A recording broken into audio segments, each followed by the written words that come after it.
स्वागत करते हैं आपका एविडेंस बेस्ड एनालिसिस के करंट अफेयर्स के। यूपीपीसीएस का पेपर होने वाला है 6 दिसंबर तक। अभी हाल फिलहाल में रीसेंट एक न्यूज़ आया है कि डेट जो है उसको एक्सटेंड कर दिया गया है। पहले आप जो है फॉर्म भर सकते थे आज की रात पे, जब अभी मैं रिकॉर्ड कर रहा हूँ अभी फ़िलहाल के टाइम पे 27 तारीख हो रहा है, 27 की रात होते ही 28 तारीख तक बंद हो जाने वाला था। लेकिन अभी फ़िलहाल यूपीपीसीएस ने शाम को ही एक नोटिफिकेशन तारीख जारी करके ये बताया है कि आप 3 तारीख तक आप जमा कर सकते हो अपने फॉर्म को। ठीक है, तो जो लोगों ने फॉर्म नहीं भरा है, यूपीपीसीएस में 500 वैकेंसी आया इस बार का लिखा हुआ था फॉर्म में, तो आप चाहें तो उसको भर सकते हैं। ज़्यादा टाइम नहीं लगेगा। आपको जो मार्कशीट चाहिए होगा, 10वीं का आपको रोल नंबर चाहिए होगा, और उसके अलावा और कोई भी मार्कशीट की ज़रूरत नहीं पड़ेगी आपको। आप ईमेल से चाहे आप मोबाइल नंबर से ओटीआर रजिस्ट्रेशन कर सकते हैं। अगर फर्स्ट टाइम यूज़र है तो पहले ओटीआर रजिस्ट्रेशन करिए और उसके बाद फिर जाके आपको फॉर्म का फीस जमा करना पड़ेगा। बहुत ज़्यादा डिटेलिंग नहीं है जिस तरह से यूपीएससी वाले पेपर में आपको करना पड़ा था, तो इस चीज़ का टेंशन नहीं है। और आपका ओटीपी भी एकदम टाइम पे मेल के अंदर आ जाता है, स्पैम में नहीं आता है जैसे बीपीएससी के पेपर में हुआ था। ठीक है, तो इसी के साथ से टॉपिक पे आते हैं, एकदम शुरू करते हैं। आपको चाहिए होगा कि हमको फॉर्म कैसे भरना है उसके बारे में भी नहीं पता है, तो हम आपको अलग से वीडियो बना देंगे, आपको बस बताने का ज़रूरत है। और भाई रिक्वेस्ट है आपसे, लाइक कर दीजिए, क्योंकि ऐसा वीडियो जो है ना आपको कहीं मिलेगा नहीं। और मेरे जैसे लोग, अगर मेरे जैसे क्रिएटर्स, मेरे जैसे एजुकेटर्स अगर कंटेंट नहीं बनाएंगे आपके लिए, तो आप ये समझ लीजिए कि यूपीपीसीएस के लिए आप खाली हाथ पैर मारते रह जाएंगे। और मतलब मैं पैसे के लिए तो कर नहीं रहा हूँ, मैं फ्री में कर रहा हूँ ये चीज़, लेकिन ये चीज़ से आपको ज़रूर फ़ायदा होगा। मेरे को बस क्या चाहिए, मेरे को मोटिवेशन चाहिए। तो आप कमेंट कर दीजिए, आप मेरा टेलीग्राम ग्रुप ज्वाइन कर लीजिए, आप इस वीडियो को लाइक कर दीजिए, अगर हाइप कर सकते हो तो हाइप कर दीजिए। ऐसा हो जाए कि बस मेरा चैनल चलने लगे। और मैं आपको एकदम प्रॉमिस करता हूँ कि यूपीपीसीएस से रिलेटेड जितना भी रिक्वायरमेंट होएगा, जो भी चीज़ मेरे से सकान हो पाएगा, मैं वन मैन आर्मी हूँ। वन मैन क्या, 2 लोगों की आर्मी है, और 2 लोगों की आर्मी कोशिश करेंगे कि आपको जितना हेल्प कर सके हम करेंगे। ठीक है, पहले वाले वीडियो में मेरे को 70 को व्यूज़ आ गया है और 2-4 तो कमेंट भी आ गया है, तो हम उसके लिए खुश हैं, इसलिए हम ये वाला वीडियो बनाते हैं। चलिए आते हैं हम टॉपिक पे। करंट अफेयर्स का एनालिसिस करना है तो सबसे पहले देखेंगे कि चैप्टर लेवल पे, पहले इसको फिक्स कर देते हैं। चैप्टर लेवल पे आपके कौन कौन से सब्जेक्ट्स हैं या टॉपिक्स हैं जिसको आपको पढ़ना है। तो करंट अफेयर्स में पढ़ते हैं पहले आर्ट एंड कल्चर, फिर summits, agreements and MoUs, awards, business and economy, economic and financial affairs जैसे इकोनॉमिक सर्वे के अंदर जो आता है, बुक्स एंड ऑथर्स हो गया, committees and recommendation, days and event, defence, environment, government policies, India world, national affairs, international affairs. India world मतलब India के रिलेशंस अगर फॉर एग्जांपल किसी के साथ चल रहे हैं, जैसे यहाँ पे मान लीजिए आपको यहाँ पे पूछा गया है मार्टिस मोबिलिटी, इंडिया ऑस्ट्रेलिया के बीच में कुछ साइन हुआ था तो क्या है वो, ये सब चीज़ों के बारे में। फिर person and news, obituaries, places in news, polity के अंदर कॉन्स्टिट्यूशन से क्या है, सीएम से क्या है, मिनिस्ट्री और मिनिस्टर कोई बना है नया तो उसके बारे में। साइंस एंड टेक्नोलॉजी में कुछ क्वेश्चंस आते हैं। स्पोर्ट्स हो गया, डैम भी कुछ कुछ न्यूज़ में रहता है तो उसके ऊपर भी क्वेश्चन आ सकता है। National park and wild life sanctuary है, स्टेट्स अफेयर्स है, नेशनल ऑर्गेनाइजेशन है। रेलवे के ऊपर भी 2 बार क्वेश्चन पूछ चुके हैं पिछले 5 सालों में। अपॉइंटमेंट्स एंड रेजिग्नेशन में भी इंटरनेशनल, नेशनल और बैंक से रिलेटेड क्या अपॉइंटमेंट्स एंड अपॉइंटमेंट्स हुई हैं, एक्विजिशन एंड मर्जर्स कुछ हुए हैं तो वर्ल्ड ऑर्गेनाइजेशंस के ऊपर में कोई न्यूज़ है तो जो करंट में आ रखा है। और उसके बाद indexes and reports, national and international. ठीक है, तो ये टॉप चैप्टर लेवल पे हो गया। टॉपिक एंड सब टॉपिक लेवल पे आप खुद ही पढ़ सकते हो, ऐसे ज़्यादा सब टॉपिक लेवल पे करंट अफेयर्स नहीं आएगा। ज़्यादातर आर्ट एंड कल्चर में जैसे डांस, ट्राइब्स रिलेटेड हो गया, फेयर्स फेस्टिवल से रिलेटेड हो गया, अवार्ड्स के अंदर एंटरटेनमेंट हो गया, international national awards, writer sports award. फिर डिफेंस में आपका military exercises, missiles, defence news. Environment के अंदर अगर कोई ऑर्गेनाइजेशन आया है, कोई रैंकिंग आई है इंडिया की, या फिर एनवायरमेंटल कोई पॉलिसीज़, एक्ट्स, कन्वेंशन आए हैं, या कोई डिस्कवरी हुई है नहीं एनवायरमेंट में, है ना, कुछ आपके बताए जाते हैं कि कुछ स्पीशीज़ को IUCN के रेड लिस्ट में डाला जाता है या फिर कुछ ऑल लिस्ट में डाला जाता है, कुछ क्रिटिकली एंडेंजर्ड हो जाते हैं तो उस केस में भी वो न्यूज़ में रहता है। तो वैसे टाइप के क्वेश्चंस क्या यूपीपीसीएस के पेपर में पूछ रखे हैं पिछले 5 सालों में, यही चीज़ हम एनालिसिस करेंगे। लास्ट वाले भी टॉपिक्स देख लेते हैं। अपॉइंटमेंट्स में अगर इंटरनेशनल है, नेशनल है, बैंक रिलेटेड, और इंडेक्सेस एंड रिपोर्ट्स में नेशनल या इंटरनेशनल इंडेक्सेस एंड रिपोर्ट्स आई हैं। तो चलिए बिना किसी देरी के शुरू करते हैं। हमने जैसा कि subjects, chapter and topic level पे सारी चीज़ें समझ ली कि किन किन टॉपिक से एग्जैक्टली जो टैग शीट है जो मैंने टेलीग्राम के ग्रुप में भी डाल रखा है, पिछले वीडियो में मैंने डिस्कस भी किया था, तो आप इसको ध्यान से देखते हैं। आप ध्यान से देखिएगा, आर्ट एंड कल्चर से रिलेटेड पिछले 5 सालों में एक क्वेश्चन आया है बस फेस्टिवल से रिलेटेड। और क्वेश्चन क्या है एक बार हम ये भी देख लेंगे। सारस आजीविका मेला 2021 का होस्ट सिटी क्या था। तो 2021 का हम पेपर खोल के रखे हैं, यहाँ पे नहीं खोल के रखे हैं तो दृष्टि वाले वेबसाइट पे जाके एक बार यूपीपीसीएस का पेपर खोल लेते हैं। चलिए एक बार यहाँ जाते हैं, इसको खोल लेते हैं। 2021 का पेपर जो है देखते हैं एक बार, प्रीलिम्स का। तो यहाँ पे क्वेश्चन नंबर क्या दिया है, यही क्वेश्चन को हम देख के एनालिसिस किए थे। क्वेश्चन नंबर 39 करके सर्च कर लेते हैं। तो सारस आजीविका मेला 2021 को ऑर्गेनाइज किस सिटी में किया गया था। तो इसका आंसर क्या है एक बार जल्दी से कमेंट सेक्शन में बता दीजिए। देखिए मैं आंसर बताने के लिए नहीं बैठा हूँ, आंसर बताने के लिए मैम आपको सारे क्वेश्चंस का आंसर बताएगी। यहाँ हम एकदम एनालिसिस करेंगे और एनालिसिस से क्या डेसिफर करना चाहिए उस चीज़ पे फोकस करेंगे। तो एक बात बताओ बाबू लोग, आर्ट एंड कल्चर के ऊपर अगर हमको करंट अफेयर्स में दिया जा रहा है क्वेश्चन, तो हमको पढ़ना चाहिए क्या? पढ़ना चाहिए, बिल्कुल पढ़ना चाहिए। कितना टाइम वेस्ट करना चाहिए? बिल्कुल ज़्यादा टाइम वेस्ट नहीं करना चाहिए। अरे आपको एक बार रीडिंग देनी है, 2 बार रीडिंग देनी है, दे दीजिए। लेकिन अगर क्वेश्चन ही नहीं पूछ रहा है तो आपको ये करने का कोई मतलब नहीं बनता है। ऐसा नहीं बोल रहा हूँ मैं कि यूपी पीसीएस के पेपर में इसके ऊपर क्वेश्चन आएगा ही नहीं, हो सकता है इस साल आ जाए, लेकिन आप एनालिसिस के बेसिस पे कुछ तो करोगे ना। ऐसा तो है नहीं कि आप सारे के सारे टॉपिक्स पढ़ने के लिए बैठे हो। देखिए आप ने ये वीडियो क्लिक किया है, इसका मतलब यही है कि आप दो ही चीज़ें डिस्कवर करोगे, आप पढ़ना है तो नहीं पढ़ना है। मेरा रिकमेंडेशन यही रहेगा कि आर्ट एंड कल्चर से रिलेटेड अगर क्वेश्चन आ रहा है या करंट अफेयर्स में बहुत ज़्यादा सेक्शन है तो आप 1-2 बार रीडिंग दीजिए, उससे ज़्यादा आपको रीडिंग देने की ज़रूरत नहीं है। अब उस पर आते हैं समिट्स एंड कॉन्फ्रेंसेस पे। तो 2025 में करंट से रिलेटेड समिट्स एंड कॉन्फ्रेंसेस नहीं पूछा है। स्टैटिक में पूछा है क्या जनरल नॉलेज के पर्सपेक्टिव से, तो हम उसके बारे में बात करेंगे, लेकिन 2025 में ऐसा क्वेश्चन नहीं पूछा है। 24 के अंदर देखिए 3 क्वेश्चंस पूछ रखे, तो एक बार 24 के क्वेश्चन में देख लेते हैं। क्वेश्चन नंबर 46 था 24 के पेपर में। क्वेश्चन नंबर 46 क्या था? देखिए, consider the following statements regarding Voice of Global South Summits. India has recently concluded its second Voice of Global South Summit, and the term Global South Summit is related to developed countries. ठीक है, तो global south की बात हो रही है तो develop countries की तो बात नहीं होगी, साउथ वाला थोड़ा वो की बात होती है। और इंडिया ने रिसेंटली कंक्लूड किया तो 2024 के टाइम पे वो रेलिवेंट था, तो समिट्स एंड कॉन्फ्रेंसेस पे ये क्वेश्चन पूछा था। फिर ICONS international conference on nuclear security के ऊपर जो क्वेश्चन नंबर है आपका, क्वेश्चन नंबर हो गया 85। तो 85 में, अच्छा एक मिनट रुक जाइए, 85 में आपको पूछ रखा था ये क्वेश्चन कि with reference to the international conference on nuclear security which of the following statements is are correct. This conference was held on 25 मई 2024।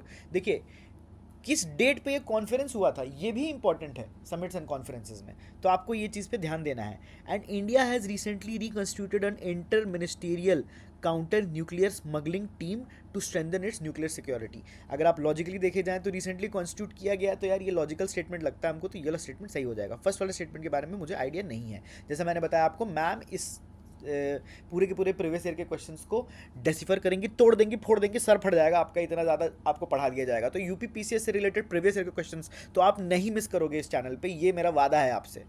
चलिए 85th क्वेश्चन देख लिया हम लोगों ने। फिर हम देखते हैं नेक्स्ट वाला क्वेश्चन। नेक्स्ट वाला क्वेश्चन क्या है? 87th, नेपाल और इंडिया का इंटरनेशनल संस्कृत कॉन्क्लेव क्या हुआ है? तो इसके दो ही बात क्वेश्चन है। 87 वाला क्वेश्चन, नेपाल और इंडिया का इंटरनेशनल कॉन्क्लेव क्या हुआ है? It was held in new Delhi. New Delhi में ही होगा और कहाँ होगा? और 3 दिन का कॉन्क्लेव जो है ऑर्गेनाइज किया था नीति अनुसंधान परिष्ठान में। मुझे पता नहीं है इसके बारे में, तो एक बार देख लीजिएगा, हमको तो एनालिसिस करने से मतलब है। फिर 2023 में भी 3 क्वेश्चन पूछा, देख लेते हैं कौन कौन से 3 क्वेश्चन थे। तो 2023 में जो 3 क्वेश्चन पूछे था 81, 87 और 89, मतलब 80s वाले रेंज में ये इंटरनेशनल क्वेश्चंस पूछ रहे हैं ये 80 वाले में। चलिए देख लेते हैं एक बार क्या क्या क्वेश्चन था। 81 था पहला क्वेश्चन। हाँ, तो 81 में जो पहला क्वेश्चन था, सॉरी 81 का जो क्वेश्चन है वो क्या है? With reference to India's G20 logo which of the following is correct. तो लोगो के अंदर क्या 7 पेटल है कि नहीं है, और 7 पेटल 7 कॉन्टिनेंट रिप्रेजेंट करते हैं कि नहीं, एक लॉजिकल स्टेटमेंट और एक तो एकदम फैक्चुअल स्टेटमेंट, ये पूछा गया है। फिर अब दूसरा क्वेश्चन देख लेते हैं। तो SCO का फिल्म फेस्टिवल, तो 80 चाहिए, इसको यहीं ले आते हैं। 81 था, 87 था और 89 था। थोड़ा भुलक्कड़ है तो भूल जाते हैं हम। देखिए यहाँ पूछ रखा है कि SCO फिल्म फेस्टिवल 2023 से which of the following statements is are correct. तो SCO film festival is being held during the India's presidency of Shanghai cooperation organisation.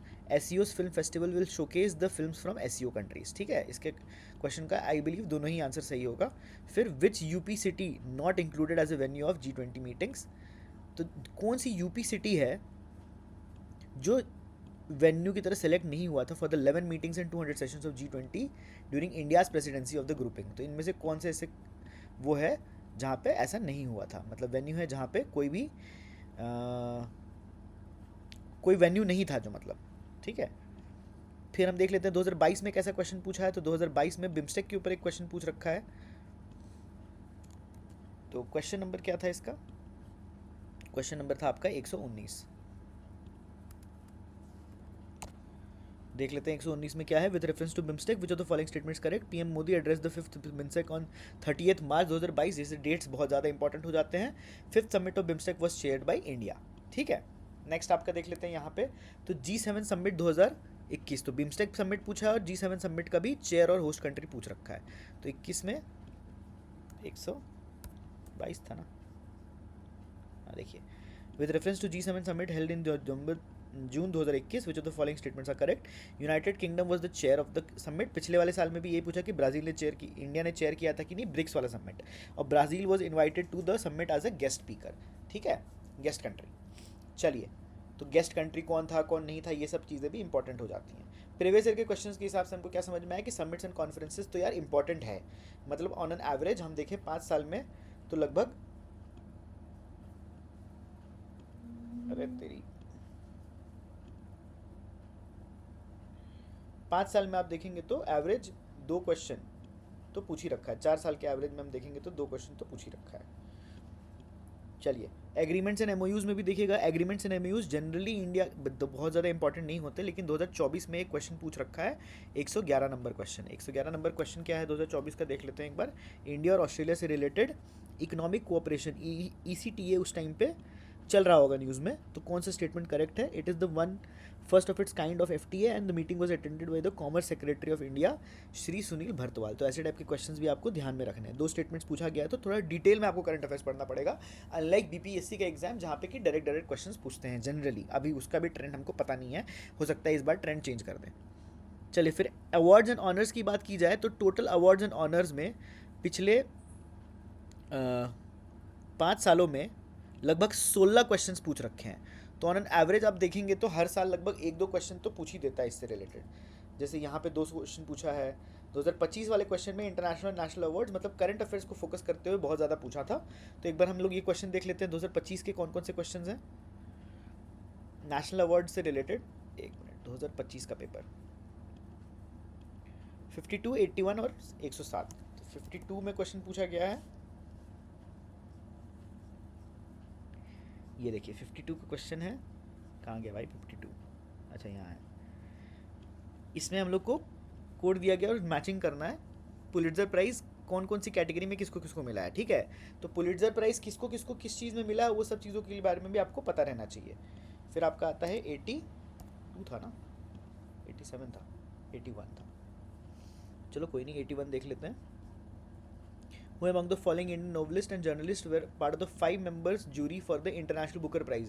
Jury में इनमें से कौन पार्ट था, ये भी एक क्वेश्चन पूछ रखा है। तो डिफ़िकल्टी लेवल हाई है, मतलब इजी नहीं है एकदम। और 107 जो है, 107 आपका पूछ रखा है, ये इजी क्वेश्चन है मेरे हिसाब से, कि इनमें से किनको इंटरनेशनल बुकर प्राइज़ मिला है। Who among the following had won the international Booker Prize? इस वाले क्वेश्चन में मैं तो इन्हें लिखा ही नहीं है, यहीं से देख लीजिए। बानू मुश्ताक और दीपा भश्ती दोनों को ही मिला था, क्योंकि बानू मुश्ताक ने बुक लिखी थी और दीपा भश्ती ने उसको ट्रांसलेट किया था। ठीक है, कौन से लैंग्वेज में लिखा था बुक बानू मुश्ताक ने, किस लैंग्वेज में ट्रांसलेट किया गया था, आप कमेंट सेक्शन में बता सकते हो। ठीक उसी प्रकार से अगर हम बात करें 20th क्वेश्चन की, तो साहित्य अकादमी युवा पुरस्कार अनाउंस्ड, पद्म विभूषण के बारे में पूछा गया है। ज्ञानपीठ 58th अवार्ड, तो एक बार ये वाला क्वेश्चन भी देख लेते हैं। ज्ञानपीठ वाला जो अवार्ड है 148 नंबर में किस लेवल का पूछ रखा है, UPPCS ने 148। देखिए डेप्थ में पूछ रखा है क्वेश्चन फिर से। 58th Jnanpith award was conferred to Sanskrit scholar Jagat Guru Rambhadracharya. तो 2 चीज़ें पूछी हैं इसमें, 58 था कि नहीं और इनको मिला है कि नहीं।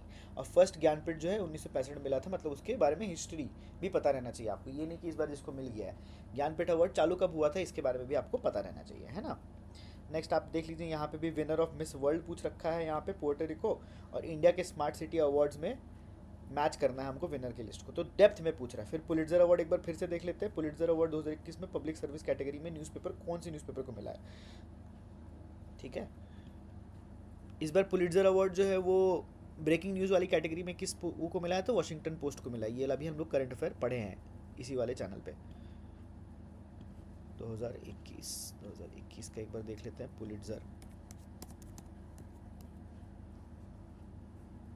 यही पूछना ना, 27, तो किसको मिला है, एकदम ये डायरेक्ट वाला क्वेश्चन है, लेकिन ये जो क्वेश्चन है आपका दूसरा क्वेश्चन, कहाँ गया क्वेश्चन भाई, हाँ ये रहा क्वेश्चन। नोबेल प्राइज़ 2020 में, तो नोबेल से नहीं आ रहा है। 99, अच्छा 2021 में देखना है ना। तो 99 वाला जो क्वेश्चन है, एक मिनट रुक चाहिए, देख ही लेते हैं। Nobel peace prize award was awarded to which of the following organisation 2020 में। चलिए ठीक है, ठीक। नेक्स्ट आ जाते हैं हम लोग बिजनेस इकोनॉमी में। तो इस बार जो क्वेश्चन पूछा था 2025 में, उसमें पूछा था कि यार इंडिया में कितने मोबाइल गेमर्स हैं और 950 मिलियन इंटरनेट यूजर्स हैं कि नहीं है, ये क्वेश्चन था। उसके बाद जब 2024 की क्वेश्चन देखी जाए तो असर्शन एंड रीजनिंग का क्वेश्चन पूछा गया। 2024 का एक बार क्वेश्चन देख लेते हैं, एक बार 2024 का क्वेश्चन देख लेते हैं। क्वेश्चन नंबर था आपका 54।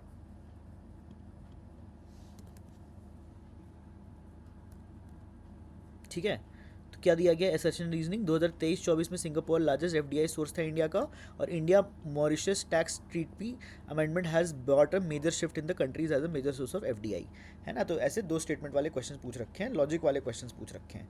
फिर उसी तरह से हम देखेंगे तो valuable IT brand statements, Accenture most valuable, TCS number 2, and as of early 2022 which country was the top in steel production in the world. 140 question, 140 number का क्वेश्चन है 2022 में। एक बार देख लेते हैं इसको भी।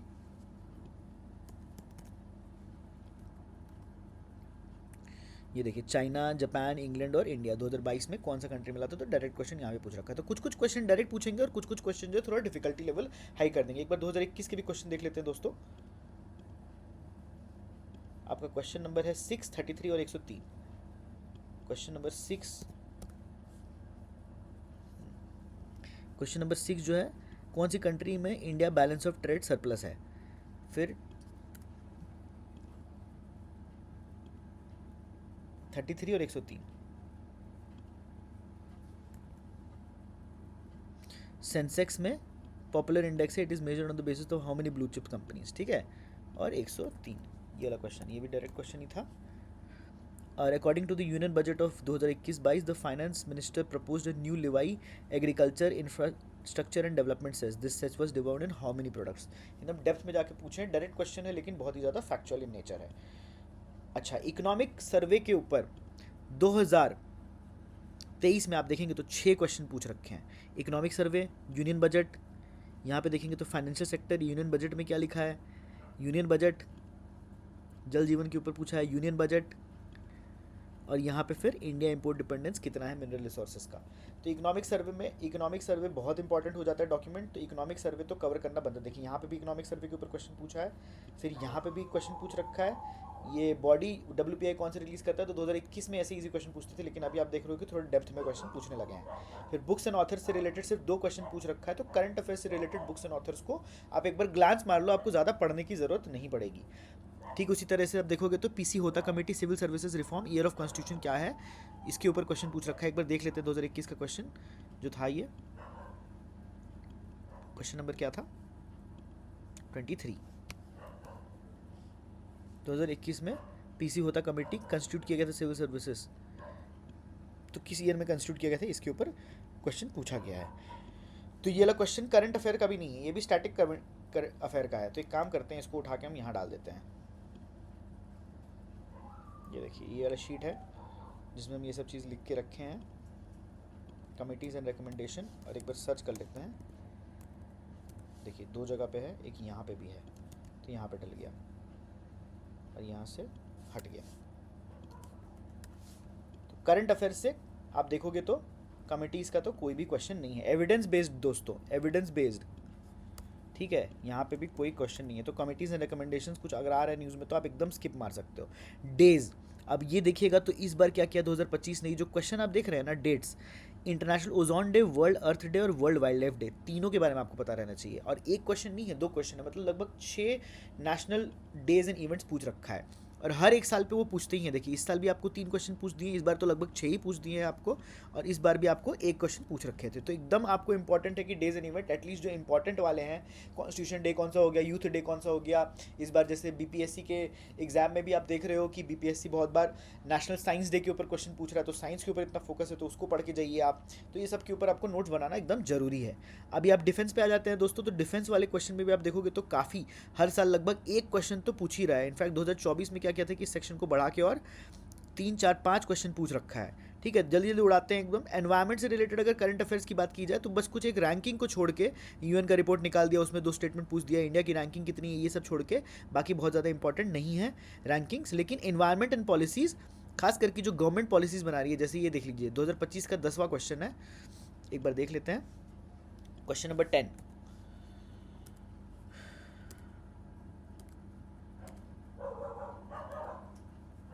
है ना। क्वेश्चन नंबर 10 पूछ रखे हैं कि with reference to Delhi government biodecomposer and spray program, कौन सा स्टेटमेंट सही है? Solution is provided free of cost to the farmers to help convert stubble into manure, और biodecomposer solution is prepared using a mix of fungi. तो दोनों statement सही है मेरे हिसाब से। और ये मिस्टी प्रोग्राम के ऊपर जो पूछ रखा है, जैसे 93rd क्वेश्चन है, तो 93rd क्वेश्चन भी देखिएगा तो 2 स्टेटमेंट का पूछ रखा है ना। तो बहुत ज़्यादा डेप्थ नहीं है, लेकिन फिर भी it is good. Like the level is not very easy, PCS का एग्जाम है तो, बट इट इज़ गुड।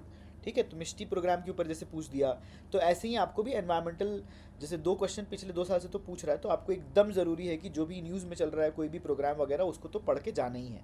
और गवर्नमेंट पॉलिसीज़ कहने की बात है भाई, मतलब आप देख रहे हो 11 क्वेश्चन पूछ रखा है पिछले 5 साल में, तो हर साल 2 क्वेश्चन, 3 क्वेश्चन, 4 क्वेश्चन, और मेरे को गारंटी है कि इस बार भी गवर्नमेंट पॉलिसीज़ जो एग्ज़ाम में आएंगी, न्यूज़ में चल रही हैं, वो बिल्कुल इंपॉर्टेंट हो जाती हैं। ठीक उसी प्रकार से ये सब देखेंगे तो ऑपरेशन ब्रह्मा 2025 में आया था, मेट्स इंडिया ऑस्ट्रेलिया के बीच में जो हुआ है, और foreign ministry Antony Blinken's India visit किए थे, कौन सी कंट्री से हैं ये, तो ये बहुत इंपॉर्टेंट हो जाता है। अब आते हैं नेशनल अफेयर्स पे। ये दोस्तों मेरे हिसाब से ये और गवर्नमेंट पॉलिसीज़, ये बहुत, और ये जो आपके नेशनल इंटरनेशनल अफेयर्स हैं, तो नेशनल एंड इंटरनेशनल अफेयर्स से रिलेटेड कोई भी आपको मैगजीन कवर करवा रहे हैं, जैसे हम भी करवाएंगे नेशनल अफेयर्स और इंटरनेशनल अफेयर्स में जितना भी मैगजीन आता है मार्केट में, चाहे एडिटोरिया हो जाए, चाहे दृष्टि वाले हो जाए, चाहे ओनली आईएएस हो जाए, सबको एकदम सफ़ा चट कर दिया जाएगा। ठीक है ना, सबको सफ़ा चट कर दिया जाएगा, क्योंकि कोई ऑप्शन नहीं है। आपको ये सब सीयू से रिलेटेड देखोगे, ये सारा सेक्शन को अगर मिला लें हम, तो लगभग 30 क्वेश्चन आया पिछले 5 सालों में। तो 6 क्वेश्चन आपके लिए, समझ रहे हो दोस्तों, 6 क्वेश्चन बहुत ज़्यादा इंपॉर्टेंट है, बिकॉज आप नहीं पढ़ोगे और दूसरे लोग उसको पढ़ रहे होंगे। ठीक है, और साथ ही साथ में ये जो साइंस एंड टेक्नोलॉजी वाला पार्ट है, ये हमको कहने की बात नहीं है, करंट अफेयर्स में साइंस एंड टेक्नोलॉजी से रिलेटेड काफ़ी क्वेश्चंस पूछते हैं। ज़्यादातर आप देखोगे तो ऐसी चीज़ें जो बायोटेक्नोलॉजी से रिलेटेड हैं, या फिर आपके स्पेस से रिलेटेड, जैसे यहाँ इसरो के बारे में पूछा है, यहाँ पे भी लूनर पोलर एक्सप्लोरेशन के बारे में पूछा है, फिर निसार सैटेलाइट के बारे में पूछा है जो आपकी नासा और इसरो मिलकर बना रहे हैं, फिर आपका यहाँ पे फिर से नासा के ऊपर एक क्वेश्चन है, और कोविड के बारे में पूछा, और परमानेंट रिसर्च स्टेशन अंटार्कटिका में जो आपकी मैत्री वगैरह हैं उनके ऊपर में भी क्वेश्चन पूछ रखा है। और स्पोर्ट्स से रिलेटेड देखेंगे तो आप पिछले 3 साल से स्पोर्ट्स से रिलेटेड कोई क्वेश्चन नहीं पूछा यूपीपीसीएस के एग्जाम में। देखिए ये सब एनालिसिस करते हैं ना, तो आपको समझ में आता है कि यार स्पोर्ट्स से रिलेटेड बिल्कुल क्वेश्चन नहीं पूछा है। लेकिन अगर इस बार पूछेंगे कि नहीं पूछेंगे, बिल्कुल पूछेंगे। क्यों? क्योंकि इस बार कॉमनवेल्थ का गेम्स चल रहा है। अभी आपने देखा कि आज शाम में ही कोई जयश्री थी, उनको गोल्ड मेडल का अवार्ड मिला है, मतलब मैं गलत भी हो सकता हूँ, लेकिन एक बार देख लेना इस चीज़ को। अब जैसे ये देख लीजिए, इंटरनेशनल अपॉइंटमेंट्स के 5 क्वेश्चन पूछे गए 2023 के पेपर में। 2023 के पेपर में 5 क्वेश्चन पूछे गए, इतने अपॉइंटमेंट्स हो गए कि 5 क्वेश्चन पूछ दिए, लेकिन पिछले साल से अगेन 2 नहीं पूछा है। लेकिन इसका मतलब ये है कि ये सेक्शन इंपॉर्टेंट हो जाता है दोस्तों। आप देखोगे तो पिछले 5 सालों में लगभग 8 क्वेश्चन, जितना क्वेश्चन आपके इंटरनेशनल अफेयर्स से आता है उतना ही अपॉइंटमेंट से भी आता है, तो बहुत इंपॉर्टेंट है। और इंडेक्सेस एंड रिपोर्ट, अब यहाँ पे देख लीजिए, एनुअल ग्राउंड क्वालिटी रिपोर्ट 2024 का। फिर आपका देखिए, हम क्वेश्चन ज़्यादा के देख नहीं रहे हैं क्योंकि ज़्यादा टाइम लग रहा है। आपको एनालिसिस करने से मतलब है ना, तो एनालिसिस तो आपको खुद ही करना पड़ेगा। सारे के सारे क्वेश्चन पेपर्स को बैठ के उसको तोड़ लीजिए, उसको प्रिंट आउट करवा लीजिए, और एक एक करके क्वेश्चंस को सॉल्व करते जाइए। मकसद ये है कि ये सारे के सारे क्वेश्चन जो आपके क्वेश्चंस आए हैं पिछले 5 सालों में, लगभग ही कितने हो गए, 147 क्वेश्चन के आपके सबके सॉल्यूशंस पता रहने चाहिए, उसका स्टैटिक पोर्शन पता रहना चाहिए। फॉर एग्जांपल ब्रिक्स लिखा है तो ब्रिक्स से रिलेटेड कौन से मेंबर्स हैं जो ब्रिक्स के हैं, रिसेंटली मेंबर कौन से ज्वाइन हुआ है, ब्रिक्स का लेटेस्ट समिट कहाँ पे हुआ था, ब्रिक्स के जो मेजर मेंबर्स कौन कौन से हैं, ये सब चीज़ों के बारे में, यूथ पार्लियामेंट कब हुआ था, कब नहीं हुआ था, साइंस एंड टेक्नोलॉजी से रिलेटेड क्या इनिशिएटिव्स हैं, सारी की सारी चीज़ें आपको पता रहनी चाहिए। हेडक्वार्टर्स कहाँ हैं, सब चीज़ें, उनकी स्टैटिक पोर्शन और करंट अफेयर्स से रिलेटेड जितने भी सेक्शन हैं पूरे होने चाहिए। तो यही चीज़ बोलते हैं theme wise analysis. Index and reports में भी जैसे आप देखोगे तो लगभग 13 क्वेश्चन पूछ रखे हैं, तो इंटरनेशनल अफेयर्स से भी ज़्यादा इंपॉर्टेंट ये सेक्शन है। तो हर साल लगभग एक क्वेश्चन आपको पूछेगा ही पूछेगा, नेशनल अफेयर्स से, इंटरनेशनल अफेयर्स से। तो न्यूज़पेपर में अगर कुछ भी आता है रिपोर्ट से रिलेटेड, जैसे हम न्यूज़पेपर में आज पढ़ रहे थे कि एनसीआरबी का जो रिपोर्ट आया है, ए डी समथिंग का, जिसमें सुसाइड के रेट्स बताते हैं इंडिया में 1.3 लाख सुसाइड्स हो चुके हैं 2014 से लेकर 2024 में, जिसमें हाईएस्ट जो रीज़न बताया जाता है वो पेरेंटल या एकेडमिक प्रेशर को बताया जाता है। तो ऐसे टाइप के जो रिपोर्ट्स होते हैं, जो डेटा फैक्ट्स होते हैं, जो द हिंदू में इंक्लूड होते हैं, उसको आपको ध्यान से पढ़ना है। देखिए यहाँ पे जैसे एसडीजी के रिपोर्ट में कौन सा स्टेट नहीं है टॉप 5 में, ग्लोबल पीस इंडेक्स में मोस्ट पीसफुल रीजन क्या है, फिर global business cities report, human development index report, world happiness reports. देखिए बहुत ज़्यादा एकदम बेतुके क्वेश्चंस नहीं पूछे हैं। ह्यूमन डेवलपमेंट रिपोर्ट के बारे में पूछा है, इंफ्रास्ट्रक्चर एक्सपेंडिचर के बारे में पूछा है। ऐसे से ही क्वेश्चंस पूछेंगे जो कि एग्जाम में चल रहा है। एकदम कोई अतरंगी सवाल बहुत कम ही होता है यूपीपीसीएस के पेपर में कि वो पूछेंगे आपसे। ठीक है, तो होप करता हूँ कि आपको ये अच्छा वही शीट है जो कि मैंने आपको लिंक दे रखा है टेलीग्राम पे। अगर आप लोग टेलीग्राम ज्वाइन नहीं कर पाते हैं तो यार मैं नहीं कर सकता कुछ भी, मैं तो क्लिक कर रहा हूँ तो उसमें चल जा रहा है। अगर आपको लग रहा होगा तो मैं वापस से आपको लिंक दे दूंगा। आशा करता हूँ कि आपको ये वीडियो बहुत अच्छी लगी होगी। नेक्स्ट वाले वीडियो में हम क्या करेंगे, एनालिसिस करेंगे इस वाले रीजन का।